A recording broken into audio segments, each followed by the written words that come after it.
possible without all of our sponsors. So thanks, everyone. So next up, we have Tarah. All right. We're looking forward to hearing from you. Let's give a big round of applause for Tarah, please.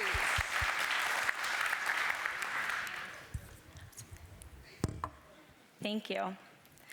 Upskilling and uplifting women in tech with encouragement, empowerment, and support. There are some short-sighted myths about upskilling in our industry, and maybe you've heard of some of these. Learning is to be done on your own. If someone was capable of learning a new skill, they would have learned it on their own and by themselves by now. You can't teach an old dog new tricks. Mid-career workers won't fit your company culture, and they can't offer the same value as new engineers can. The cost of organizational upskilling or reskilling outweighs the return on investment. And my favorite one is, you can't teach someone to be an engineer. Someone with an engineering brain has special skills. These presuppositions are both flawed and demoralizing. If we let these assumptions bar us from making investments in upskilling, reskilling, or attracting new talent, then we risk a shortage of employees qualified to fill open roles in IT. And we risk widening the diversity gap even further. My name is Tarah Cleveland, and I'm a senior product owner in supply chain technology at Target Corporation in Minneapolis, Minnesota, in the United States. Target is the second largest general merchandise retailer in the US, with over 3,500 team members, 3,000 of which are in technology and data science. Now, Tiago just spoke, and he called out diversity at a few different points, and I thought it was awesome. Diversity in this space is so critical. At this conference, 18% of the speakers are female. And if you look around, you'll see that there's a lack of women in this room. If your company looks anything like this, your business isn't doing as well as they could be doing. And I don't see this as a problem with who's here. I see this as an opportunity. I'm glad that each and every one of you are here today because you guys are allies. Every single one of you are responsible for upskilling and uplifting women in tech. It will take a majority of people to solve these problems, and we need to start with who we have in the industry today. In the next 25 minutes, I'm going to take you through the work that I've been doing at Target to attract new talent to science, technology, engineering, and math, and the work that I've been doing to retain and reskill the employees at our company, and it's all work that I'm doing on the ground. This message is based on my own beliefs of this importance of attracting new talent to STEM, and I invest heavily in this because these are the people I want to work in a diverse workforce in the future. In the end, I hope I have motivated you, prepared you, or at the very least, challenged you to do the same. I'm from a very small town in northern Minnesota. It's really cold there in the winter and really hot in the summer. In this small town, there was not a single software engineer, or not one that I knew of. Engineering or STEM courses were an elective beyond the 9th grade. Engineering was a career path that no one talked about.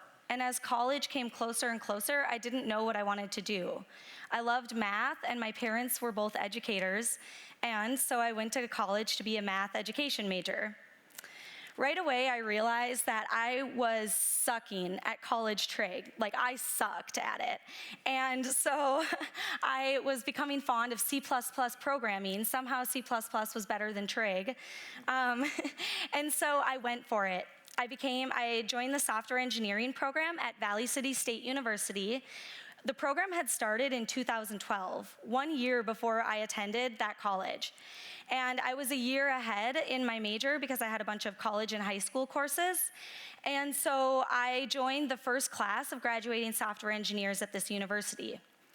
Valley City is a tiny university. We had one professor for every single computer science course, and the worst part of it all is that he taught computer science on a PowerPoint. Lines of C++ on a PowerPoint. Does that excite you? I struggled with this. I'm a hands-on learner, and I learn by doing projects with other people. And to make matters worse, I was the only female in my class.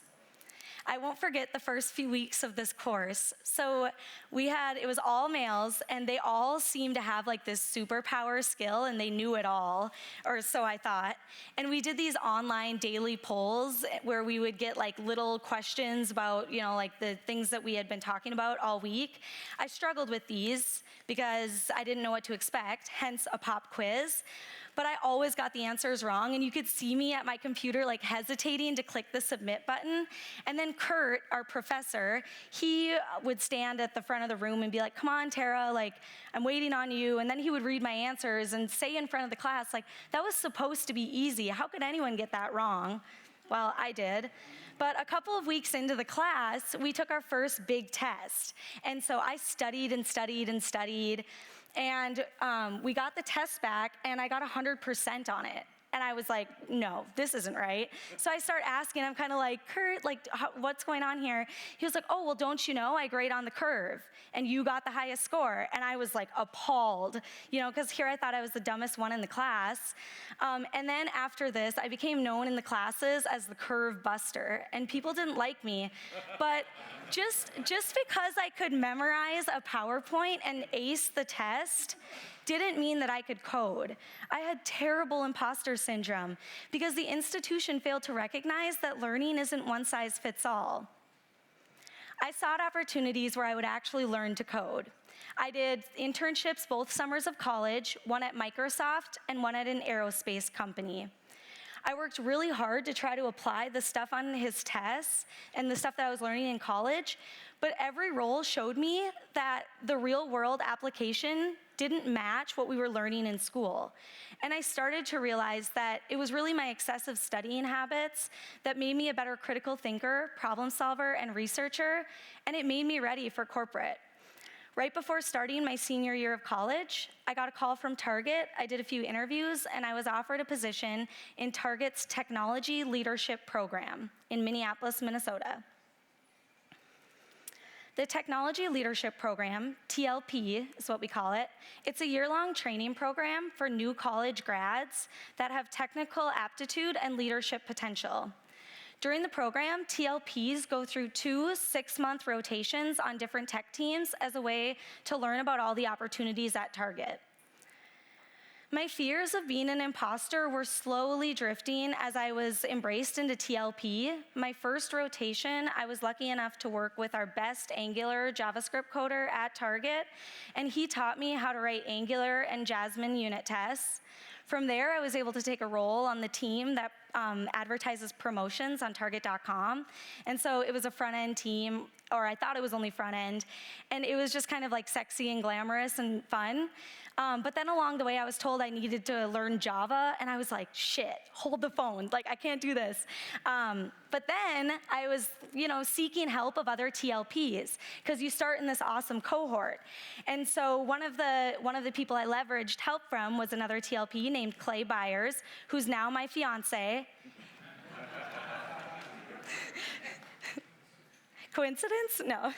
I think this ongoing training program for new college grads is brilliant, and not because it's a marriage pipeline, but because I love the whole idea of building talent pipelines for future leaders and problem solvers.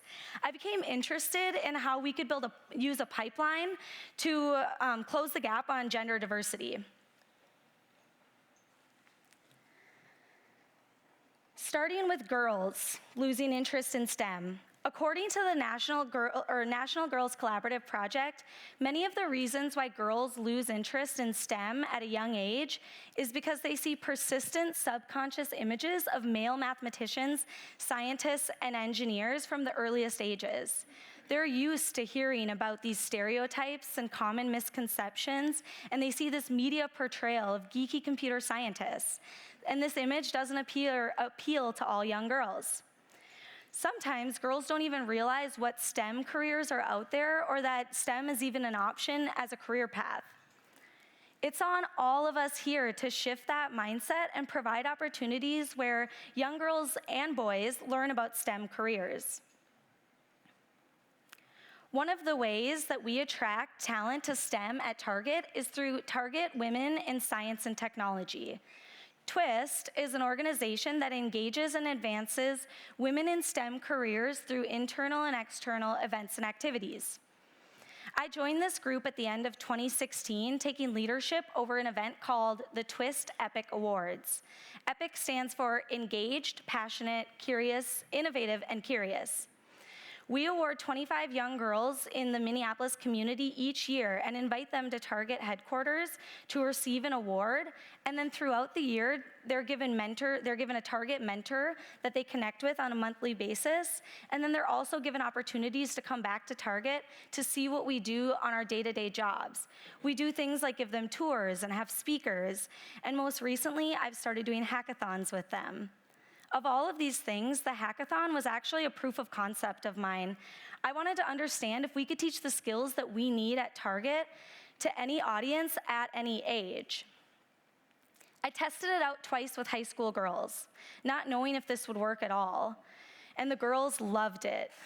We taught them about APIs and how shopping on Target.com, you're probably interacting with multiple APIs at a time. We showed them how to actually write API endpoints, and by the end of the mob programming session, most of the girls were comfortable with the flow of code, and they were grasping all of the concepts. We had no user interfaces, we just used Postman as a REST client, and our intention was to show that even back-end development is learned, and that those skills are not innate. With these boot camps, I've learned that this is possible. All of this knowledge is so transferable, and you can reuse that format over and over again. And with Twist, I've learned that activity in your community is key to attracting talent to the industry. You must always be feet on the ground to keep the momentum going. This outreach is hard work, but it's part of our mission to expand our diversity talent pipeline. And I've realized it's not only hard to recruit this talent, but retaining talent is an uphill battle as well. Jamie Mercer, contributor on CIO.com, recently wrote an article titled, "Why Are Women Leaving Tech Jobs?" Some of the reasons she lists are unfair treatment or pay, maternity leave, the need for work-life balance, company culture, meaning that it's hard for an organization to box out a boys' culture when 75% of the workforce is male. Bias, whether it's unconscious or not, fuels the confidence gap. And the impact is glaring. This glaring gender gap in tech means our businesses aren't doing as well as they could be doing. And engineering talent is less diverse as you climb that ladder. To address some of these similar or same issues at Target, I was asked a few years ago to start lean-in circles. A lean-in circle is a small group of peers that meet regularly to support each other and learn new skills. The lean-in movement at Target sparked motivation and confidence in women to seek more. They started a group called Learning New Technologies. Over the past couple years, this group has supported one another in learning new skills. Some of the women have begun taking Java courses outside of work, but finding the time to do these types of classes is hard for other women because they do face many of the same challenges that I called out earlier. And there have been some success stories from this. A few of my female friends at Target have actually gone on to a modern team as an engineer after learning some of the skills that they needed. And then other women have gone on to become technical product owners, like myself. For others, though, they don't feel as confident, and it's not as fortunate for them. One evening, Clay and I were having dinner with our next-door neighbors who are also software engineers. And we were talking about all these gender differences and the confidence gap in IT. And I'm talking about how, if I haven't learned something yet, it's really scary and really hard for me to just talk about it as if I'm confident in it. And Clay chimes in, "Oh no, I don't have a problem with that. I just say that I'm learning. If I do something wrong, I was learning." And this was a fascinating remark for me, and it made it very obvious to me that I have this fear of being figured out, and that if I don't check every box, then I'm not as valuable as someone else or as that male sitting next to me. Men will apply for a job when they meet 60% of the qualifications. A female applies for a job when she meets 100% of them. And it's this statistic that has made me realize that if I sit back and do nothing now, then men will continue to take roles where they need to upskill or reskill, but they don't actually. And women may have that experience and that background, same as the man, but they won't apply for that role. And therefore, we will still have that gender gap. It will continually persist. And our teams, my teams, won't be as diverse as they should be. So with that, there's a global need for upskilling and reskilling. 75 million jobs are expected to be displaced by 2022 in 20 major economies around the world. For companies, there are really two options. You can go through job eliminations and rounds of new hires. And if you do this, if you choose to fire your current workers and hire new ones, you'll incur severance costs, hiring and onboarding costs, redundancy pay, recruiting costs, and detriment to staff morale due to layoffs. If a company chooses to do mass restructuring and training of their workforce, meaning that you're going to reskill and upskill from within your corporation, you can leverage the domain knowledge and the technical experience that your team members already have. You'll avoid recruiting, hiring, and severance costs. You'll avoid reduced productivity of newly hired employees, and you'll see gains in productivity once the employee is retrained. Which is better for your bottom line? According to the World Economic Forum and Boston Consulting Group, the median cost of replacing a worker is 21% of an employee's salary. That percentage rises as the base salary increases. That's a costly bill.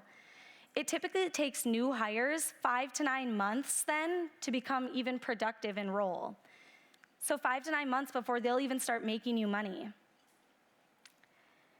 AT&T is one company that has initiated a mass retraining effort at their company. When they discovered nearly half of their 250,000 employee workforce lacked the skills they needed to keep AT&T competitive, they initiated this mission. And if they succeed by 2022 or by 2020, AT&T will have successfully reskilled 100,000 employees for jobs with cutting-edge skills. And in the process, they'll have created the nimble workforce that they need to stay competitive in the 21st century. So hearing about all this and researching about all this, I felt so compelled to take action because we read about it and we hear about it far too often.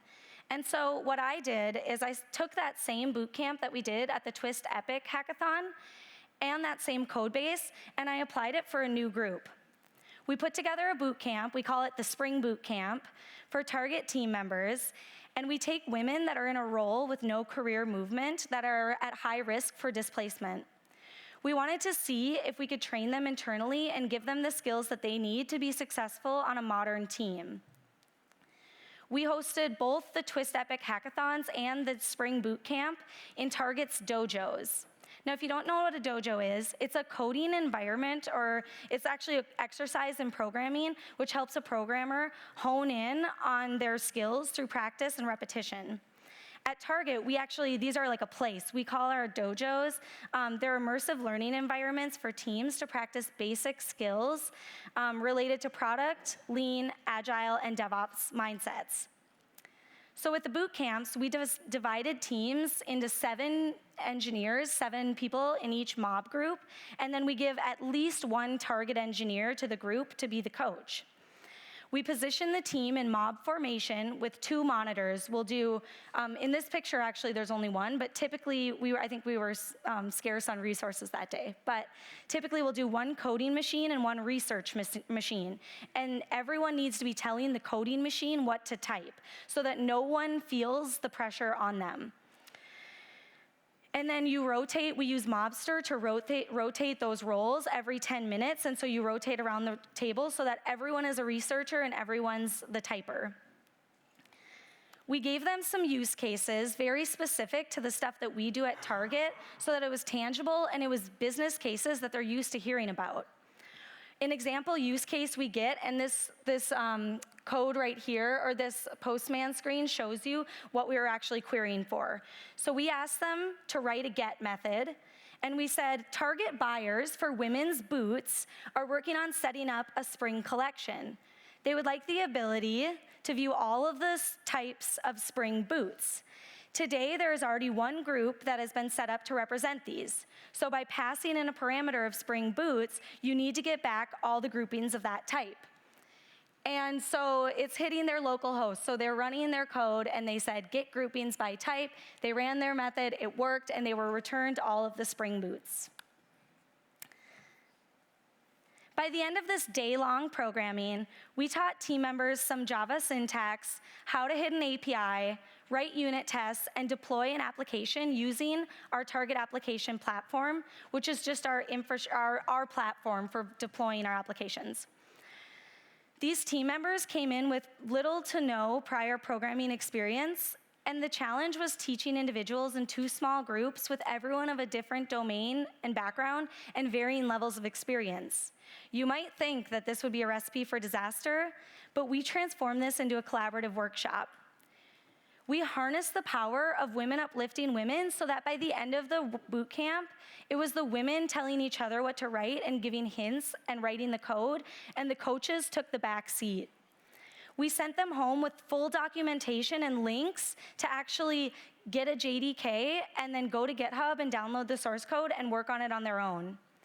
What they loved is that we gave them real scenarios and thought out use cases that are tangible. They loved that the coaches took it slow and didn't rush over anything to get on to the next use case. We used common language to break down these complex problems. And we taught microservices versus UIs because that's what we're doing at Target, and it's a relevant skill for them to have. The biggest feedback, we have a demand for more of these team member-led boot camps. When some people started to hear about what we were doing, I started getting emails and Slack messages like, hey, so when's the next one? And I'm like, well, I've got 3 projects, so let's start recruiting other people that will do this as well. I can do more, and I'm focused on building this into a new pipeline for women at Target to reskill or upskill into engineering roles on modern teams. I'm working on a proposal right now to take team members through 2 to 3 months of boot camp, then immerse them on a team where they will learn from other team members and other engineers on the team how to code.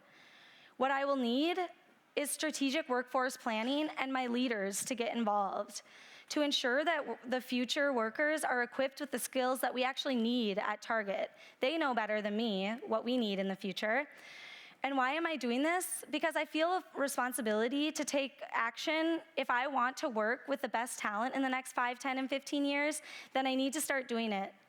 We have talent at Target, and this talent brings a lot of domain knowledge and technical experience to the table. And I know that we have better ideas and yield better outcomes when we have many dimensions of diversity participating. And that includes age, race, gender, any dimension. And I think that we'll just do better that way. So now I'm challenging you. You have everything to gain if you start doing this now. You'll build empathy within your organization and foster an inclusive culture, one where growth mindset is the norm. Your top engineers now can be leveraged and actually pushed to reskill and upskill employees. Because if that engineer can teach someone else to do the skills they have, then they are ready for the next level. And that shows a good engineer and great leadership. You'll recruit people to the IT industry that maybe wouldn't have come otherwise. And your mid-career workers should not be overlooked. They provide valuable perspective and maturity that comes with personal responsibilities. Not everyone can learn from a PowerPoint. I certainly did not. And many can't learn to code from reading books or hearing a talk. It takes support and hands-on learning time and time again. That's a learning style, it's not a handicap. I firmly disagree with the statement that learning is to be done on your own. In fact, I think it's best when it's done with teamwork. It will take leadership support, hard work, resilience, and probably a lot of research, but if you start small at your organization, you will be profoundly impressed with the streams that you discover and the motivation that these eager learners have. We have discussed the importance of attracting new and diverse talent to STEM and how the costs of organizational upskilling actually do outweigh the return on investment, or it is a return on investment. And now I'm challenging you to take one person and teach them how to do a skill that you already have, and teach them well. I'm confident that we will find new ways to diffuse knowledge so that it becomes easier and easier to upskill our organizations while supporting our diversity and inclusion goals. But it starts when I do more and you do more. Thank you.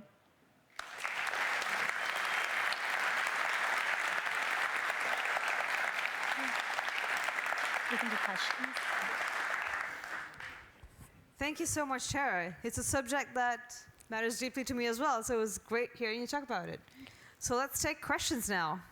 Who wants to ask some questions? Oh. There we go. We have one question. Right here? Do you want to throw? I can throw it. I was a softball Oh! Awesome. I played multiple sports.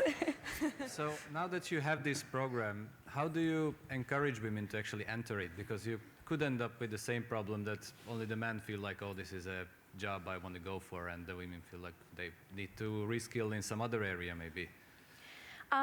I think it's through empowerment. So I think what we lack is sometimes the ability to address what someone else is feeling. So they're sitting back and they're like, ooh, like I'm nervous, like they just kind of stare blankly. And specifically women are more likely to admit that. But when they admit that, that's like a sign for me that I'm like, I need to empower you to feel confident to ask questions. And you're not stupid if you ask questions, and I think that a lot of the time people feel that way. And so just like one word, easy to remember the answer, I would say empowerment. Make people feel empowered to learn, and then it'll be a lot easier for them to learn. Thank you. Yep. I think there was one here. Yeah. Someone here? Thank you for the speech. Think about your speech and the speech before too, that questioned me. I understand and I share this need to remove obstacle and all that, to have any group represented. But when I heard that we have to promote diversity, I ask, but which diversity are we talking about? Is a woman different from a man and doing a professional? I understand the need to remove all the obstacle, because without the obstacle, the industry have the best, and any individual can accomplish his best. But is there really a difference in between individuals? Any individual is an individual. I don't see the diversity, or I can't, and I'm wondering if there is a diversity that we have to looking for or not. I don't know if I explained my question. So I think, what are you asking, is there a difference in the dimensions of diversity and how we reach those audiences? Or are you asking about the difference between diversity of thought? Yeah, I'm asking, if we say that we have to promote diversity, we are telling that men and women are different in doing technology and is professional, that we are telling that Muslim are different, or different ethnicity are different in being professionals. I can't believe it. Gotcha. I get the question now. So I think it's a diversity of thought. So coming with a different perspective or background. So if you're culturally different than the person next to you, it's likely that you have a different perspective or outlook on the world because of your different background. And that is important in an organization. And so, like, I'll give an example. So on one of my teams, one of my API teams, we actually, when I started as the product owner of this team, I came in asking, I saw we had all these performance problems. You know, our app crashes a lot, and we constantly have customers saying, why am I getting 4K TPS response times? What's happening? I'm like, oh, that's bad. So I think we should probably start doing some caching on our system, don't you think? Like, we're getting hit by a lot of customers every day. And my team says, no, no, no. And it's all male engineers. And they say, no, no, no, we've already gone through all of that before. We've already looked at it, not possible. And then I was like, okay. So I went over and I asked another guy that is one of my colleagues. And I'm like, hey, John, like, do you think we could do this? Like, here's kind of what I'm thinking. He's like a principal engineer. So he comes in with like all of this extra knowledge and pats it down for me. And then I go back to the team and I'm like, yeah, so I was kind of thinking, like, what if we just tried this? And it's like that different perspective that will make the difference at your company. Because if you have everyone that looks the same and thinks the same, you're not going to get the best innovations or the best solutions, and maybe your apps will continue to be slow. But it's not to say either that people that look the same won't also have a different perspective. So I'm not saying that, but I think the point is that if we continue to go down this path of like, oh, well, this person is different from this person, and they were born, and one was born in Belgium and one was born here in the Netherlands. Well, yes, maybe they have different cultural perspectives, but if they're both white males and we flood our organization with all white males, it's likely that there might be the same thoughts coming from that, and you just want to diversify that. Thank you. I believe. My opinion on that. We have a question here. Heads up. I just love to see all the women in engineering to stand up so you can see how many there are Yes. here. Woo! Yeah, that's good.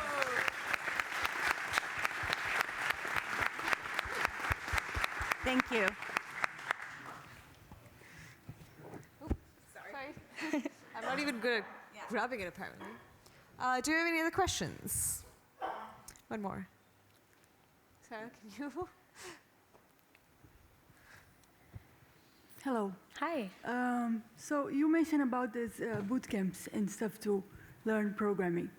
I learned a lot from boot camps as well. It's super nice. But I would like to know if Target or the context that you are inserted, if you girls or guys or whatever is doing some boot camps around infrastructure as code or something like that. Because what I realize from my perspective, is that we are teaching people how to code, to try to approach the minorities and etc.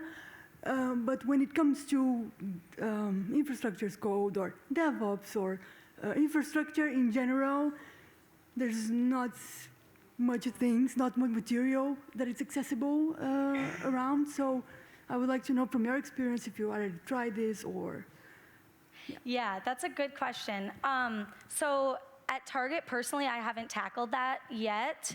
But at Target, we have we're writing our own platform right now, and there is a huge lack of diversity in the team that's there. But one thing that they have done to combat that is they're actually internally trying to teach those skills as well. And I don't know if it's in the same boot camp format that I'm doing, but I do know of leaders at Target that have done this within the infrastructure teams, but I can't answer, I don't know what that looks like.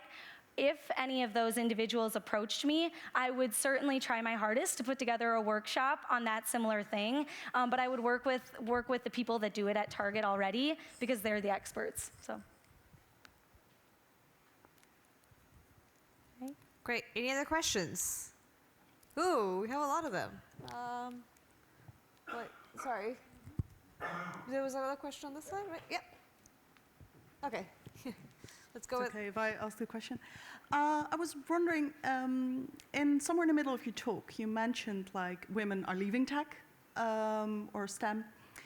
And my personal opinion is that a lot of that might have to do with culture in organizations. And I was wondering if you could elaborate a bit on that, what your view on that is. Yeah, so this will all be my personal perspective on that.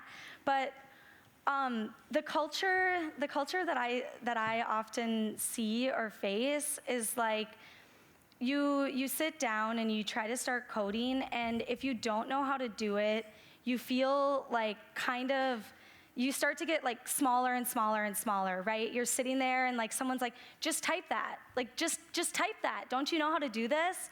And that's personally what it felt like when I first started working. And I just like got smaller and smaller and smaller to the point of like, why am I doing this? Like, why am I putting myself through this pain? Like, I can't be myself. I can't go to work and feel comfortable. Like every day it got progressively worse until the point where I was like, I need to switch roles. And I personally feel that that's why women leave. Thank you. We had another question there. We'll take one more question before we... Ooh, awesome, I caught it. That's major for me. So you inspired me to try and do this at our company.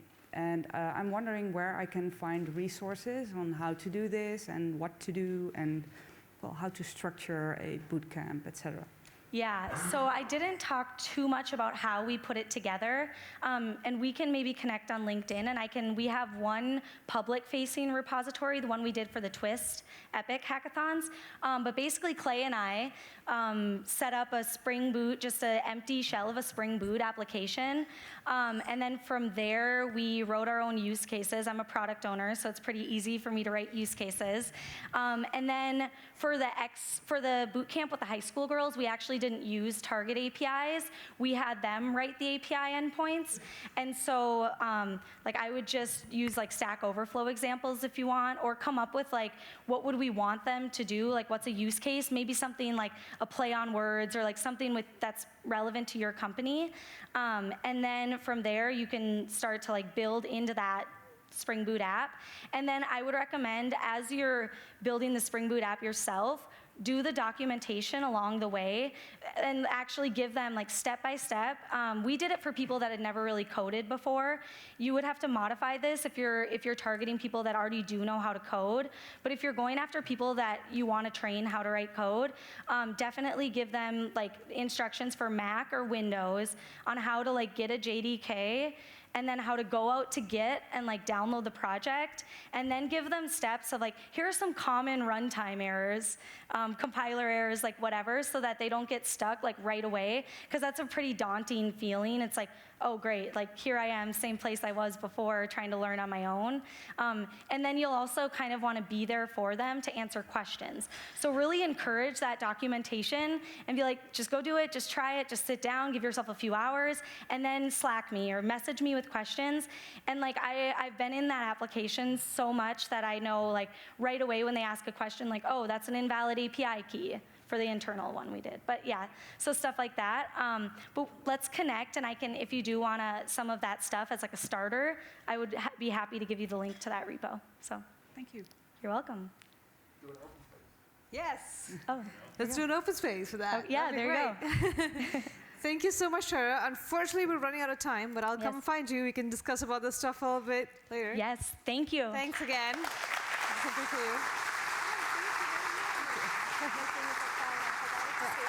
Yep. That was a great talk.